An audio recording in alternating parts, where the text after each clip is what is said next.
ಶ್ರೀ ಗುರುಭ್ಯೋ ನಮಃ. ಹರಿ ಓಂ. ಮಯಿ ಸ್ಥಿತೋ ಮದಂಗೇಶು ಸ್ವತಂತ್ರೋ ವ್ಯಾಪ್ತವಾನ್ ಹರಿಃ ಸ ವಿಷ್ಣುಶ್ಚ ಸ್ವತಂತ್ರಂ ಮಾಂ ಸ್ವೇಚ್ಛಯಾ ವರ್ತಯತ್ಯಜಃ ಸ್ವಾತ್ಮನಸ್ತಸ್ಯ ಪೂಜಾಸ್ಯುಃ ಮನೋ ವಾಕ್ ಕಾಯವೃತ್ತಯಃ ಮಮೈತಾಃ ಇತಿ ಕರ್ತಾರಂ ಉದ್ದೇಶ್ಯಂಚ ಹರಿಂ ಸ್ಮರೇತ್. ತತ್ರ ತತ್ರ ಸ್ಥಿತೋ ವಿಷ್ಣುಃ ತತ್ತಃ ಶಕ್ತಿ ಪ್ರಬೋದಯನ್ ಏಕ ಏವ ಮಹಾಶಕ್ತಿಃ ಕುರುತೆ ಸರ್ವಮಂಜಸ.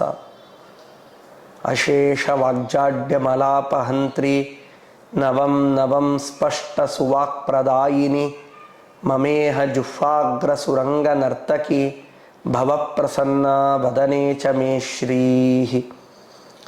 ಬುದ್ಧಿರ್ಬಲಂ ಯಶೋ ಧೈರ್ಯಂ ನಿರ್ಭಯತ್ವಮರೋಗತ ಅಜಾಡ್ಯಂ ವಾಕ್ಪಟುತ್ವಂಚ ಹನುಮತ್ ಸ್ಮರಣಾತ್ ಭವೇತ್.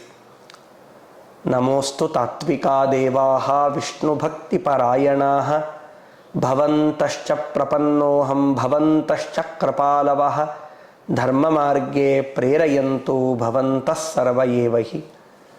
ಸಾಧಿತಾಖಿಲ ಸತ್ತತ್ವಂ ಬಾಧಿತಾಖಿಲ ದುರ್ಮತಂ ಬೋಧಿತಾಖಿಲ ಸನ್ಮಾರ್ಗಂ ಮಾಧವಾಖ್ಯಯತಿಂ ಭಜೆ. ಯಸ್ಯ ವಾಕ್ ಕಾಮಧೇನುರ್ನಃ ಕಾಮಿತಾರ್ಥಾನ್ ಪ್ರಯಚ್ಛತಿ ಸೇವೇತಂ ಜಯ ಯೋಗೀಂದ್ರಂ ಕಾಮಬಾಣಚ್ಛಿದಂ ಸದಾ. ವಿದೋಷಭಾಶ್ಚಿಂತಿತ ಸನ್ಮನೋರಥಪ್ರದ ಸುಧೀಮಂಡನಮಂಡನಾಯಿತಃ ಸದಾ ಮಮ ಅಜ್ಞಾನತಮೋ ವಿನಾಶಕಃ ಶ್ರುತೀಶ ಚಿಂತಾಮಣಿರಸ್ತು ಭೂತಿದಃ. ಪೂಜ್ಯಾಯ ರಾಘವೇಂದ್ರಾಯ ಸತ್ಯಧರ್ಮರತಾಯ ಚ ಭಜತಾಂ ಕಲ್ಪವೃಕ್ಷಾಯ ನಮತಾಂ ಕಾಮಧೇನವೇ. ಸತ್ಯನಾಥ ಗುರುಪಾತು ಯೋಧೀರೋ ನವಚಂದ್ರಿಕಾಂ ನವಾಮೃತ ಗದಾತೀರ್ಥ ತಾಂಡವಾನಿ ವ್ಯಚೀಕೃಪತ್. ವಿಷ್ಣು ಪದಶ್ರಿತ್ ಗೋವ್ರಾತೈಃ ಸ್ವಾಂತಧ್ವಾಂತ ನಿವಾರಕಃ ಶ್ರೀ ಸತ್ಯಸಂದ ಸೂರ್ಯೋಯಂ ಭಾಸತಾಂನೋ ಹೃದಂಬರೆ. ಸತ್ಯಾಭಿಘ್ನ ಕರಾಬ್ಜೋತ್ಥಾನ್ ಪಂಚಾಶದ್ವರ್ಷ ಪೂಜಕಾನ್ ಸತ್ಯಪ್ರಮೋದ ತೀರ್ಥಾರ್ಯಾನ್ ನೌಮಿ ನ್ಯಾಯ ಸುಧಾರತಾನ್. ಸತ್ಯಪ್ರಮೋದ ಸಂಜಾತಂ ವಿದ್ವತ್ ಕುಮುದ ಬಾಂಧವಾನ್ ಹಿತೋಪದೇಶ ಕರ್ತಾರಂ ಸತ್ಯಾತ್ಮಾನಾಂ ಯತಿಂ ಭಜೆ. ಆಪಾದ ಮೌಲಿ ಪರ್ಯಂತಂ ಗುರುಣಾಂ ಆಕೃತಿಂ ಸ್ಮರೇತ್ ತೇನ ವಿಘ್ನಾ ಪ್ರಣಶ್ಯಂತಿ ಸಿದ್ಧಂತಿ ಚ ಮನೋರಥಾಃ. ವಿದ್ಯಾಪೀಠ ವಿಧಾತಾರಂ ವಿದ್ಯಾವಾರಿಧಿ ಚಂದಿರಂ ವಿದ್ಯಾರ್ಥಿ ವತ್ಸಲಂ ವಂದೇ ಮಹಾಮಹಿಮ ಸದ್ಗುರುಂ. ಶ್ರೀ ಗುರುಭ್ಯೋ ನಮಃ. ಹರಿ ಓಂ. ಹರಿ ಓಂ. ಹರಿ ಓಂ.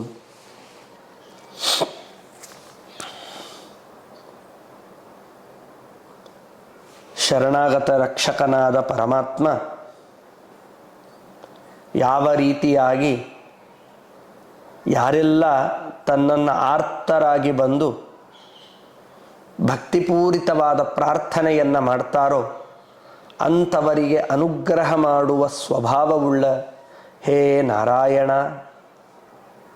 ಸರ್ವೋತ್ತಮ ಸ್ವಾಮಿ, ನೀನು ಮಾಡುವ ಶ್ರೇಷ್ಠವಾದ ಅನುಗ್ರಹ ಅವರೆಲ್ಲರಲ್ಲಿ ಮಾಡುವಂತೆ ನನ್ನಲ್ಲಿಯೂ ಅನುಗ್ರಹಿಸುವಂಥ ಏನು ಗುರುಗಳ ಪ್ರಾರ್ಥನೆಯನ್ನು ನಾವು ಹಿಂದಿನ ಚಿಂತನೆಯಲ್ಲಿ ಕೇಳಿದೆವೋ ಅದೇ ರೀತಿಯಾಗಿ ಪರಮಾತ್ಮ ಇಷ್ಟೆಲ್ಲ ನಾನು ನಿನ್ನಲ್ಲಿ ಪ್ರಾರ್ಥನೆಯನ್ನು ಮಾಡ್ತಾ ಇದ್ದೇನೆ, ಬೆನ್ನು ಬಿದ್ದಿದ್ದೇನೆ, ಒಂದೇ ನಿಮಿತ್ತ, ಏನೋ ನನ್ನನ್ನು ಕೊಡು, ಯಾವುದಕ್ಕೋ ನನ್ನನ್ನು ರಾಜನನ್ನಾಗಿ ಮಾಡು, ಆ ವಸ್ತು ಕೊಡು, ಈ ವಸ್ತು ಕೊಡು ಅಂತ ಹೇಳಿ ನಿನ್ನ ಹಿಂದೆ ಬಿದ್ದವನಲ್ಲ ನಾನು ನಿನ್ನ ಪಾದಗಳಿಗೆ ಶರಣಾಗತನಾಗಿ ಬಂದಿದ್ದೇನೆ. ಶರಣಾಗತ ಸಂತ್ರಾಣ ಶ್ರೀನಿವಾಸ ಸತಾಂಗತಿ ಅಂತ ವೈದಿಕ ಪ್ರಸಿದ್ಧವಾದ ಮಾತು ಇದೆ. ಶರಣಾಗತರಾಗಿ ಬಂದವರು ದೀನಂ ದೂನಂ ಅನಾಥಂ ಶರಣಾಗತಂ ಏನಂ ಉದ್ಧರ ಇತಿ ವಿಜ್ಞಾಪನ ಕರ್ತೃಣಾಂ ಸರ್ವಜ್ಞ ಶಿರೋಮಣೀನಾಂ ಅಂತ ಹೇಳಿ ಶರಣಾಗತನಾಗಿ ಬಂದ ನಾನು, ನೀನು ನನ್ನ ಮೇಲೆ ಅನುಗ್ರಹ ಮಾಡುವುದಿಲ್ಲ ಅಂತ ನಿನ್ನ ಮಾತು ಎಂದಾದರೂ ಇದೆಯಾ? ಒಂದೇ ಅಲ್ಲ ಸ್ವಾಮಿ, ಇದರಿಂದ ನಾನು ನಿನ್ನಲ್ಲಿ ಪ್ರಾರ್ಥನೆ ಮಾಡಿದ್ದಕ್ಕೆ ನನಗೇನೂ ಅಪಕೀರ್ತಿ ಇಲ್ಲ, ಪ್ರತ್ಯುತ ನನಗೆ ಪುಣ್ಯವೇ ಜಾಸ್ತಿ ಇದೆ. ಒಂದು ವೇಳೆ ನೀನು ನನ್ನಲ್ಲಿ ಅನುಗ್ರಹ ಮಾಡದೇ ಇದ್ರೆ ಅಪಕೀರ್ತಿ ನಿಂದು, ನಿನ್ನ ಮಾತು ನೀನೇ ಸುಳ್ಳಾಡಿದ್ದಕ್ಕಾಗಿ. ನೀನೇ ಹೇಳಿದ್ದಿ ತಾನೆ, ಯಾರು ಭಕ್ತರು ಬಂದರು ಅಹಂ ಭಕ್ತ ಪರಾಧೀನಃ, ಭಾಗವತದ ಏಕಾದಶ ಸ್ಕಂದದ 6ನೇ ಅಧ್ಯಾಯದಲ್ಲಿ ಬರುವ ಮಾತು ಇದು. ಅಹಂ ಭಕ್ತ ಪರಾಧೀನಃ ಘೋಷವಾಕ್ಯ ಮಾಡಿ ಹೇಳಿದ್ದಿ. ಅನನ್ಯಾಶ್ಚಿಂತಯಂತೋ ಮಾಂ ಯೇ ಜನ ಪರ್ಯುಪಾಸತೆ ತೇಷಾಂ ನಿತ್ಯಾಭಿಯುಕ್ತಾನಂ ಯೋಗಕ್ಷೇಮಂ ವಹಾಮ್ಯಂ ಅಂತನ್ನುವ ನಿನ್ನ ಘೋಷವಾಕ್ಯವಿದೆ. ಪ್ರಾರ್ಥನೆ ಮಾಡುವುದು ನನ್ನ ಕರ್ತವ್ಯ, ಅನುಗ್ರಹ ಮಾಡದೆ ಹೋದರೆ ಅದು ನಿನಗೆ ಅಪಕೀರ್ತಿ ಬಂದೀತು. ಆದ್ದರಿಂದ ನನಗೆ ಹೀಗನಿಸ್ತದೆ, ಸಾಮಾನ್ಯವಾಗಿ ಯಾರೂ ತನ್ನಿಂದ ತನಗೇನೆ ಅಪಕೀರ್ತಿ ಬರಬೇಕು ಅಂತ ಹೇಳಿ ಯಾರೂ ಎಣಿಸಲಾರರು. ಹಾಗಾಗಿ ನಿನ್ನ ಅಪಕೀರ್ತಿಯನ್ನು ನೀನೇ ಪಡೆದುಕೊಳ್ತೀಯೋ ಅಥವಾ ಅನುಗ್ರಹವನ್ನ ಮಾಡಿ ಕರುಣಾ ಸಮುದ್ರ ದಯಾಸಾಗರ ಅಂತ ಹೇಳಿ ಶುಭಕೀರ್ತಿಯನ್ನು ಪಡೆದುಕೊಳ್ತೀಯೋ, ಹೇ ಅನಾಮಯ, ಅದು ನಿನಗೆ ಬಿಟ್ಟದ್ದು. ದೇವರಲ್ಲಿ ಒಬ್ಬ ಭಕ್ತನಾದವ ಯಾವ ಮಟ್ಟದ ತುದಿ ಮುಟ್ಟಿ ದೇವರನ್ನ ಪ್ರಾರ್ಥನೆ ಮಾಡುವ ಪರಿ ಇದೆ ನೋಡಿ. ಸುಮ್ಮನೆ ದೇವರಿಗೆ ದಯಾಘನ ಅನ್ಲಿಲ್ಲ, ಕರುಣಾ ಸಮುದ್ರ ಅಂತ ಅನ್ಲಿಲ್ಲ. ಎನಗೂ ಆಣೆ ನಿನಗೂ ಆಣೆ, ಎನಗೂ ನಿನಗೂ ಇಬ್ಬರಿಗೂ ಭಕ್ತರಾಣೆ ಅಂತ ದಾಸರು ಹೇಳಿದ ಮಾತು ಪುಕ್ಕಟೆ ಅಲ್ಲ ಇದು. ದೇವರು ಎಂದಿಗೂ ತನ್ನ ಭಕ್ತರನ್ನ ಎಲ್ಲಿಯೂ ಬಿಟ್ಟಿಕೊಡುವುದಿಲ್ಲ. ಅಂತಹ ದಯಾಘನನಾದ ಪರಮಾತ್ಮ ನೀನು ಅನುಗ್ರಹವನ್ನ ಮಾಡು. ಅನುಗ್ರಹವನ್ನ ಮಾಡುವ ಸ್ವಭಾವವೇ ನೀನು. ಅವರೆಲ್ಲರನ್ನ ರಕ್ಷಣೆ ಮಾಡಿದಂತೆ ನನ್ನನ್ನು ಅನುಗ್ರಹ ಮಾಡದೇ ಇರ್ತೀಯ, ಮಾಡಿಯೇ ಮಾಡ್ತೀಯ. ಮಹಾಭಿಷಗಭೂತ್ ಪುರಾ ಜಲನಿಧಿರ್ವಿಧೇರಾಜ್ಞೆಯ ನಿಚಾಪಕಣಪಾತನಾದಪಘನೆ ತಥಾ ಶಂತನುಃ ಕುತೋಲ ಸುಮತಿವ್ರಥಾ ಭವಭವಾಮಯೇ ತ್ವಂ ಮಹಾಭಿಷಗ್ ವಪುಷಿ ಮೇ ಕ್ಷಿಪಂ ಸ್ತವ ಹಿ ಶಂಬರಂ ಶಂತನುಃ. ಮಹಾಭಿಷಕ್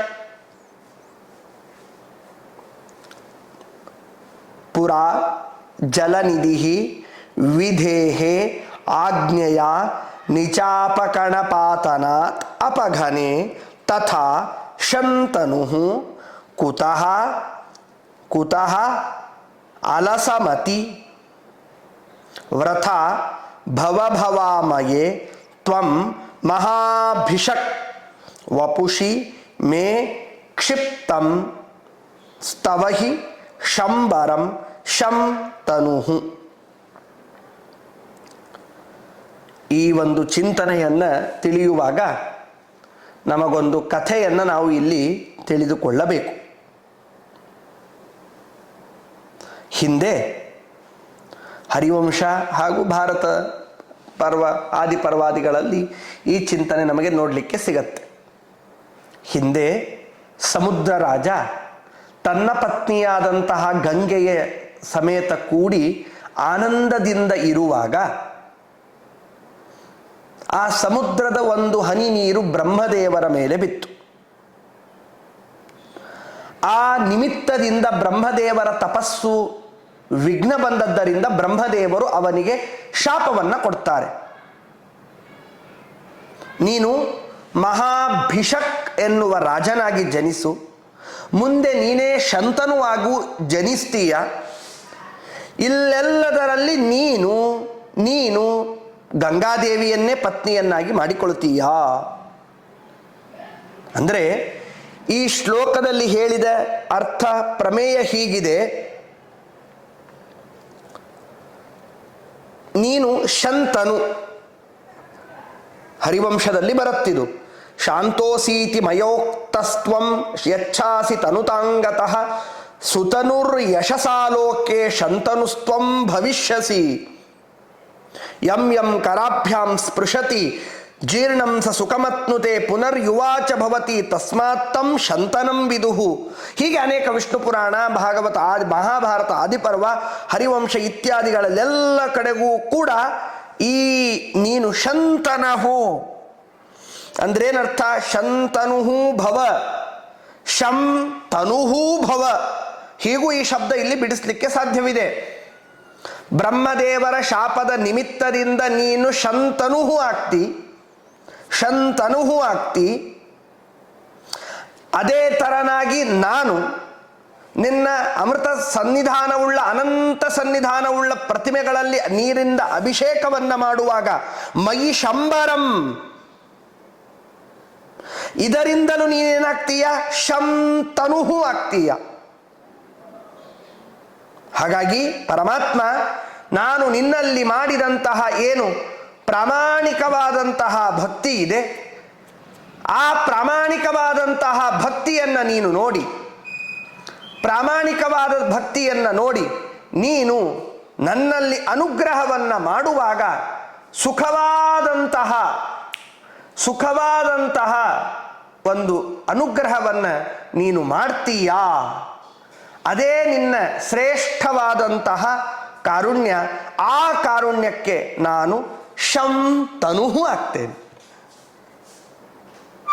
ಶಂತನುವಾದ ನೀನು ಮಾಡಿದಂತಹ ಕಾರುಣ್ಯಕ್ಕೆ ನಾನು ಶಂತನುಹೂ ಆಗ್ತೇನೆ. ಅರ್ಥಾತ್ ಸುಖಾತ್ಮಕವಾದ ದೇಹ. ಅರ್ಥಾತ್ ಯಾವ ಈ ಎಲ್ಲ ಜಂಜಾಟಗಳಿಂದ ಮುಕ್ತಿ ಹೊಂದುವುದಕ್ಕೆ ಯಾವ ದೇಹಕ್ಕೆ ಸಾಧ್ಯವೋ, ಅರ್ಥಾತ್ ಈ ಎಲ್ಲ ಭೋಗದ ದೇಹ ಹೋಗಿ ಶಂತನು ಸುಖಾತ್ಮಕ ದೇಹ ಯಾವುದು? ಲಿಂಗದೇಹ. ಆ ಲಿಂಗದೇಹವು ಕಳೆತ ಮೇಲೆ ಬರುವ ಯಾವ ಸ್ವರೂಪ ದೇಹ ಏನಿದೆಯಲ್ಲ ಅದು ಶಂತನು, ನಿಜವಾದದ್ದು. ಆ ಶಂತನು ಅಂದರೆ ಏನರ್ಥ? ಮೋಕ್ಷದ ದೇಹವನ್ನು ನಾನು ಪಡೆದುಕೊಳ್ತೇನೆ. ಅದು ಕೇವಲ ನಿನ್ನ ವಿಶೇಷ ಅನುಗ್ರಹ ಬಲದಿಂದ ಅಂತ ಇಲ್ಲಿ ಪ್ರಾರ್ಥನೆಯನ್ನು ಮಾಡ್ತಾರೆ. ಪುರಾ ಜಲನಿಧಿ, ಹಿಂದೆ ಜಲಾಭಿಮಾನಿಯಾದ ವರುಣದೇವರು ವಿಧೇರಾಜ್ಞೆಯ ಬ್ರಹ್ಮದೇವರ ಶಾಪಕ್ಕೆ ಕಾರಣವಾಗುವಂತೆ ಅಪಘನೆ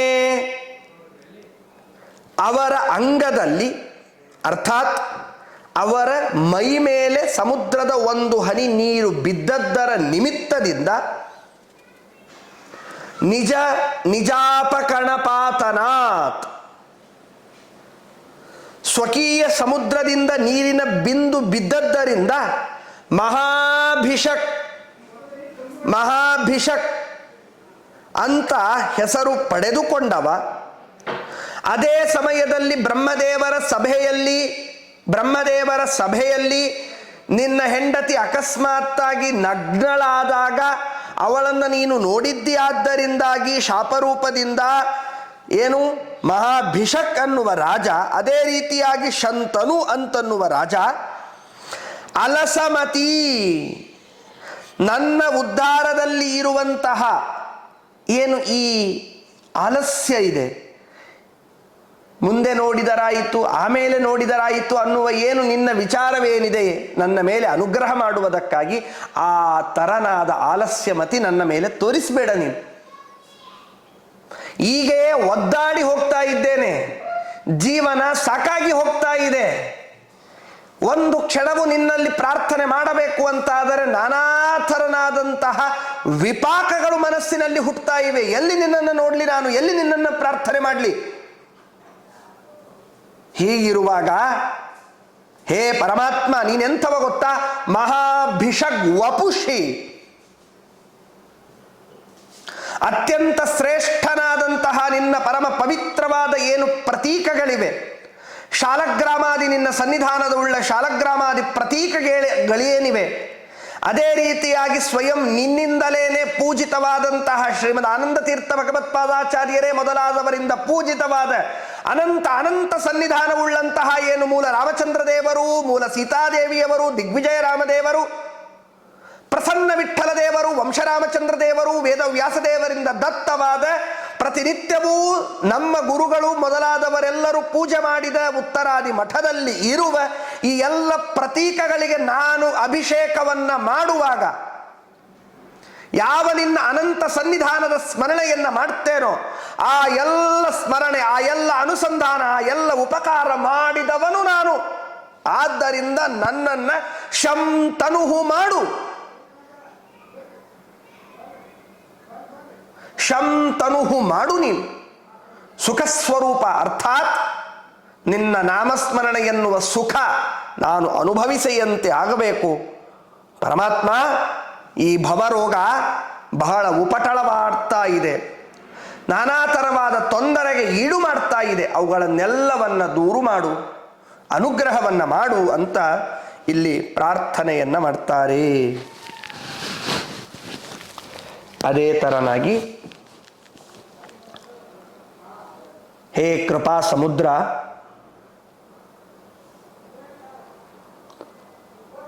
ನೀನು ನನ್ನನ್ನು ಅನುಗ್ರಹವನ್ನ ಮಾಡ್ತಿ, ನೀನು ನನ್ನನ್ನು ಅನುಗ್ರಹವನ್ನ ಮಾಡ್ತಿ ಅಂತಂದ ಮಾತ್ರಕ್ಕೆ ನನಗೆ ಆಲಸ್ಯ ಇದು ಹಿತವಲ್ಲ. ಇಷ್ಟು ಆರ್ತವಾಗಿ ನಾನು ನಿನ್ನಲ್ಲಿ ಪ್ರಾರ್ಥನೆಯನ್ನ ಮಾಡಬೇಕು. ಆ ಪ್ರಾರ್ಥನೆ ನೀನು ನನ್ನಲ್ಲಿ ನೋಡಿ ಅನುಗ್ರಹವನ್ನ ಮಾಡದೆ ಹೋದರೆ ಇದು ನಿನಗೆ ನಿಂದನೆಯೇ. ಶರಣಾಗತರಾಗಿ ಬಂದವರನ್ನ ಅನುಗ್ರಹ ಮಾಡುವುದಕ್ಕೆ ನಮ್ಮಪ್ಪ ಪರಮಾತ್ಮ ಅವನು ತಡ ಮಾಡಿ ಬಿಡ್ತಾನೆ ಅಂತ ಹೇಳಿ ಲೋಕದಲ್ಲಿ ಎಲ್ಲಾದರೋ ಕುಖ್ಯಾತಿ ಬಂದೀತು ನಿನಗೆ. ಸರ್ವಥಾ ಹೀಗೆ ಕುಖ್ಯಾತಿ ಬರುವುದು ಬೇಡ. ಯಾರೇ ಆರ್ತರಾಗಿ ಬಂದು ನಿನ್ನನ್ನು ಒಲಿಸಿ ಪ್ರಾರ್ಥನೆಯನ್ನ ಮಾಡಿದರೆ ಅವರನ್ನ ಅನುಗ್ರಹವನ್ನ ಮಾಡ್ತಿ ಅನ್ನುವ ಪ್ರಖ್ಯಾತಿ ಸುಖ್ಯಾತಿಯನ್ನ ಪಡೆದುಕೊಳ್ಳುವ ಹೇ ನಾರಾಯಣ, ನನ್ನನ್ನ ಅನುಗ್ರಹ ಮಾಡುವುದಕ್ಕೆ ಯಾಕೆ ಇಷ್ಟು ನೀನು ತಡ ಮಾಡ್ತಿದ್ದಿ? ಬೇಗನೆ ಅನುಗ್ರಹವನ್ನ ಮಾಡು. ನಿಂದಾವಂದಾರು ಲೋಕ ನವನ ಮುರುದಯ ತದ್ವಿಧಾನ ಮುದಾರ ಮಂದಾನಂದಾಜ ಭರ್ಗ ಪ್ರಭೃತಿ ಸುರವರಾರಾಧ್ಯ ಪಾದಾರವಿಂದ ಮಂದಾ ವೃಂದಾವನಕ್ಷ್ಮ ವಿಹರಣ ಕರುಣಾಲೇಶತ ಪಾಹಿ ಜಾತಂ ನಂದಾ ವಂದಾಮಹೇ ತ್ವಾಂ ಗುರುವರ ಹೃದಯ ಕ್ಷೀರಜಸ್ತಂ ಮುಕುಂದಂ. ನಿಂದ ವಂದಾರು ಲೋಕ ನವನಂ ಉರುದಯ ತದ್ವಿಧಾನಾಂ ಉದಾರ ಮಂದಾನಂದಾಜ ಭರ್ಗ ಪ್ರಭೃತಿ ಸುರವರ ಆರಾಧ್ಯ ಪಾದಾರವಿಂದ ಮಂದಾ ವೃಂದಾವನಕ್ಷ್ಮ ವಿಹರಣ ಕರುಣಾ ಲೇಶತ ಪಾಹಿ ಜಾತಂ ನಂದಾ ವಂದಾ ಮಹೇತ್ವಾಂ ಗುರುವರ ಹೃದಯ ಕ್ಷೀರಜಸ್ತಂ ಮುಕುಂದಂ. ಹೇ ಉರುದಯ, ಉತ್ಕೃಷ್ಟವಾದಂತಹ ಕೃಪೆಯನ್ನ ತೋರುವ ಭಕ್ತರ ಮೇಲೆ ಅನುಗ್ರಹವನ್ನ ಮಾಡುವ ಹೇ ದಯಾಘನ, ಉದಾರ ಉದಾರ ಬಹಳ ಚಂದ ವ್ಯಾಖ್ಯಾನ ಇದೆ ಇಲ್ಲಿ. ಉದಾರ ಉದಾರ ಗುಣವಾರಿಧಿ ಅರ್ಥಾತ್ ನಮಗೆ ತಿಳಿದುವಂತಹದ್ದು ಉದಾರ ದಯಾ ಗುಣವಾರಿಧಿ, ದಯಾ ಸಮುದ್ರ ಅಂತ ಅಷ್ಟೇ ಅರ್ಥದ ಜೊತೆಗೆ ಉದಾರ ಉದಾರ ನೋಡಿ ಶಬ್ದ ಚಂದಾಗಿ ಲಕ್ಷ್ಯ ಕೊಡಿ, ಗಮನ ಕೊಡಿ. ಉತ್ ಉದೇ ಅಂದ್ರೇನು? ಸಮುದ್ರದ ಉದಕದಲ್ಲಿ ಆ ಸಮ್ಯಕ್ ರೂಪೇಣ ರಥ ಇತಿ ಉದಾರ ಅರ್ಥಾತ್ ಮತ್ಸ್ಯ ಕೂರ್ಮಾದಿ ರೂಪೇಣ ರಥಃ ಸಮ್ಯಕ್ ಮಚ್ಛಾದಿ ರೂಪೇಣ ರಥಃ ನಾಮ ಉತ್ಕೃಷ್ಟ. ಯಾವ ಸಮುದ್ರದ ಉದಕದಲ್ಲಿ ನೀರಿನಲ್ಲಿ ಮತ್ಸ್ಯ ಕೂರ್ಮ ವರಾಹ ರೂಪಿ ಅನೇಕ ಅವತಾರಗಳನ್ನ ತಾಳಿ ಅನುಗ್ರಹವನ್ನ ಮಾಡುವುದಕ್ಕಾಗಿ ಆನಂದದಿಂದ ರಮಿಸಿದೆಯೋ ಹೇ ಉದಾರ, ಅಮಂದಾನಂದ, ನೀನು ಎಂಥವ ಗೊತ್ತಾ? ಆನಂದಮಯ. ನಿನ್ನಲ್ಲಿ ಎಂದಿಗೂ ದುಃಖ ಮಿಶ್ರಿತವಾದ ಆನಂದವಿಲ್ಲ. ಅಖಂಡವಾದ ಅನಾದಿ ಕಾಲದಿಂದ ಅನಂತ ಕಾಲದವರೆಗೂ ನಿನ್ನ ಆನಂದ ಇದು ದುಃಖ ಮಿಶ್ರಿತವಲ್ಲವೇ ಅಲ್ಲ. ಅಹರ್ನಿಶವಾದ ಸ್ವಚ್ಛವಾದ ಆನಂದವನ್ನು ಅನುಭವಿಸುವ ಹೇ ಸಚ್ಚಿದಾನಂದ. ಅಜ ಭರ್ಗ ಪ್ರಭೃತಿ ಸುರವರ. ಅಜ, ಯಾವ ಪರಮಾತ್ಮನ ನಾಭಿ ಕಮಲದಲ್ಲಿ ಇಡೀ ಬ್ರಹ್ಮಾಂಡದ ಸೃಷ್ಟಿಗೆ ಮೊದಲು ಹುಟ್ಟಿದವ, ಆದ್ದರಿಂದ ಹೆಸರಿಸಿಕೊಂಡ ಬ್ರಹ್ಮ ಅಜ. ಭರ್ಗ, ಹೇ ರುದ್ರದೇವರೇ, ರುದ್ರದೇವರಿಗೆ ಭರ್ಗ ಅಂತ ಕರೀತಾರೆ. ಯಾಕೆ? ಇದಕ್ಕೊಂದು ಕೋಶ ಇದೆ. ಹರಸ್ಮರ ಹರೋ ಭರ್ಗ ಅಂತ ಹೇಳಿ ಕೋಶ ಇದೆ. ಹೇ ರುದ್ರದೇವರೇ, ಪ್ರಭೃತಿ ಸುರವರ ಆರಾಧ್ಯ ಪಾದಾರವಿಂದ. ಬ್ರಹ್ಮ, ರುದ್ರ ಇವರೇ ಮೊದಲಾದಂತಹ ದೇವಾನುದೇವತೆಗಳಿಂದ ಆರಾಧಿತವಾದಂತಹ ಪಾದಪದ್ಮವುಳ್ಳ ಮಂದಾ ವೃಂದಾವನ ಕ್ಷ್ಮಾ ವಿಹರಣ. ಮಂದ ಅಲ್ಪವಾದ, ಅರ್ಥಾತ್ ಯಾವ ವೃಂದಾವನದ ಸಂಬಂಧಿಯಾದ ಭೂಮಿಯಲ್ಲಿ, ಅರ್ಥಾತ್ ಶ್ರೇಷ್ಠವಾದ ಗೋಕುಲ, ಪ್ರಭಾಸ, ಬೃಂದಾವನ, ದ್ವಾರಕ ಇತ್ಯಾದಿ ಕ್ಷೇತ್ರಗಳಲ್ಲಿ ಅಹರ್ನಿಶವಾಗಿ ವಿಶೇಷವಾಗಿ ವಿಹರಣ ಮಾಡಿ, ಅತ್ಯಲ್ಪ ಪ್ರದೇಶದಲ್ಲಿ ವಿಹರಣ ಮಾಡಿದರೂ ಸಮಗ್ರವಾದ ಭೂಮಂಡಲದ ಎಲ್ಲ ಕಾರ್ಯಗಳನ್ನು ನಿರ್ವಹಿಸುವಂತಹ ಅಘಟಿತ ಘಟನಾ ಸಾಮರ್ಥ್ಯವುಳ್ಳ ನಾರಾಯಣ. ನಂದ, ನಂದ ಭಕ್ತರನ್ನ ಹರ್ಷಗೊಳಿಸುವ. ನಂದ ಈ ಶಬ್ದ ವ್ಯುತ್ಪತ್ತಿಯಾದದ್ದು ನದಿ ಹರ್ಷೆ ಎನ್ನುವಂತಹ ಧಾತುವಿನಿಂದ ಈ ಶಬ್ದ ವ್ಯುತ್ಪತ್ತಿಯಾಗಿದೆ. ನಂದ ಅಂದರೆ ಭಕ್ತರಿಗೆ ಹರ್ಷವನ್ನ ಕೊಡುವ. ಹೇ ಜ, ಹೇ ಜ ಜಯಶಾಲಿ, ಜಗಜ್ಜನಕ. ಇದಕ್ಕೆ ಒಂದು ವ್ಯಾಖ್ಯಾನವಿದೆ. ಇದಕ್ಕೆ ಜ ಎನ್ನುವ ಶಬ್ದಕ್ಕೆ ಶ್ರೀಕೃಷ್ಣ ಅಂತ ಅರ್ಥ ಮಾಡ್ತಾರೆ. ಜಾತೆ ರೀತಿ ಸಮಾಖ್ಯಾತಃ ಜನಕೇಜ ಪ್ರಕೀರ್ತಿತಃ ಇತಿ ಶ್ರೀಕೃಷ್ಣ. ಗುರುವರ ಹೃದಯ ಕ್ಷೀರಜಸ್ತಂ ಮುಕುಂದಂ. ಗುರುಶ್ರೇಷ್ಠರಾದಂತಹ ಸತ್ಯಬೋಧ ತೀರ್ಥ ಶ್ರೀಪಾದಂಗಳವರ ಹೃದಯ ಕಮಲದಲ್ಲಿ ವ್ಯಾಪ್ತನಾದ ಹೇ ನಾರಾಯಣ, ಆ ವಂದಾಮಹೇ, ನಿನ್ನಲ್ಲಿ ನಮಸ್ಕಾರ ಮಾಡಿ ಸ್ತೋತ್ರವನ್ನ ಮಾಡ್ತೇನೆ. ತ್ವಂತು ಜಾತಂ ಕರುಣಾಲೇಶತಃ ಪಾಹಿ. ನೀನಾದರೋ ದೋಷರಹಿತ, ನಾನಾದರೋ ಹುಟ್ತಾನೇ ದೋಷದಿಂದ ಕೂಡಿದವ. ಜನ್ಮ ದಿವ್ಯಾದ್ಯುಪಾದಿ, ಆಧಿ ಮಾನಸಿಕ ರೋಗ, ವ್ಯಾಧಿ ದೈಹಿಕ ರೋಗ ಇವುಗಳಿಂದ ಕೂಡಿದ ನಾನು ಕರುಣಾಲೇಶತಃ ಪಾಹಿ ತ್ವದೀಧೀನಾಂ ಉದಾರಂ ಒಂದಾರು ಲೋಕಾನವನಂ ನಿಂದಾತತ್ ಪ್ರಾಪಿಕಾ ಭವತಿ. ಇಷ್ಟು ಆರ್ತರಾಗಿ ಬಂದು ನಿನ್ನಲ್ಲಿ ಪ್ರಾರ್ಥನೆಯನ್ನು ಮಾಡಿಕೊಳ್ಳುತ್ತೇನೆ. ನೀನು ನನಗನುಗ್ರಹ ಮಾಡಲಿಲ್ಲ ಅಂತಾದರೆ ಅದೆಲ್ಲದರ ನಿಂದೆ ನಿನಗೇ ಬಂದೀತು ಸ್ವಾಮಿ. ನನಗೊತ್ತು ನೀನು ಎಂದಿಗೂ ನಿನ್ನ ಮೇಲೆ ಯಾವ ನಿಂದನೆಗಳನ್ನು ಹಾಕಿಕೊಳ್ಳೋದಿಲ್ಲ. ಆ ಒಂದು ನಿಮಿತ್ತದಿಂದಾದರೋ, ಆ ಗುರುಗಳ ಶಿಷ್ಯ ನಾನು ಅಂತ ಅನ್ನುವ ನಿಮಿತ್ತದಿಂದಲಾದರೋ ಹೇಗಾದರೂ ಮಾಡಿ ಈ ಭವಸಾಗರದಿಂದ ರಕ್ಷಿಸು, ಅನುಗ್ರಹವನ್ನ ಮಾಡು ಅಂತ ಇಲ್ಲಿ ಚಿಂತನೆಯನ್ನ ಕೊಡ್ತಾ ಇದ್ದಾರೆ. ಇಲ್ಲಿ ಒಂದು ಸಣ್ಣ ವಿಶೇಷವನ್ನ ತಿಳಿದುಕೊಳ್ಳೋಣ. ಈ ಚಿಂತನೆಯಲ್ಲಿ ಅನೇಕ ವಿಧವಾದ ಪರಮಾತ್ಮನನ್ನ ವರ್ಣನೆಯನ್ನ ಮಾಡುವಾಗ ಕರುಣಾಲೇಶತಃ ಪಾಹಿ ಅಂತ ಶಬ್ದ ಇದೆ. ಇಲ್ಲಿ ಕರುಣಾಲೇಶತಃ ಅನ್ನುವ ಶಬ್ದಕ್ಕೆ ಒಂದು ವಿಶೇಷ ಅರ್ಥವನ್ನು ತಿಳಿದುಕೊಳ್ಳೋಣ. ಇಲ್ಲಿ ಮೊಟ್ಟ ಮೊದಲಿಗೆ ಕರುಣಾಲೇಶತಃ ಅನ್ನುವುದರಲ್ಲಿ ಶಬ್ದವನ್ನು ಹೀಗೆ ಬಿಡಿಸಿ ಬಿಡೋಣ. ಕರುಣಾಲ ಈಶತಃ ಅಂತ ಹೀಗೆ ಬಿಡಿಸೋಣ. ಅಂದ್ರೇನರ್ಥ? ಹೇ ಕರುಣಾಲ, ಭಕ್ತ ಜನರಲ್ಲಿ ಕರುಣೆಯನ್ನ ಕೊಡುವವನು. ಕರುಣಾಲಾತಿ, ಲಾತಿ ಆದಾತಿ, ಕೊಡುವವನು, ಮಾಡುವವನು. ಈಶತಃ, ಈಶಾನುಗ್ರಹದ ನಿಮಿತ್ತದಿಂದ. ಈಶತಃ ಅಲ್ಲಿ ಒಂದು ಸ್ವಲ್ಪ ಬಿಡಿಸಿ, ಮತ್ತೆ ಕಿಂಚ ಶತಃ ನಿರ್ಣಯದಲ್ಲಿ ಮಾತಿದೆ. ಶಂ ರೂಪಮಾಶ್ರಿತೋ ವಾಯುಹು ಅಂತ ಹೇಳಿ. ಅಂದ್ರೇನು?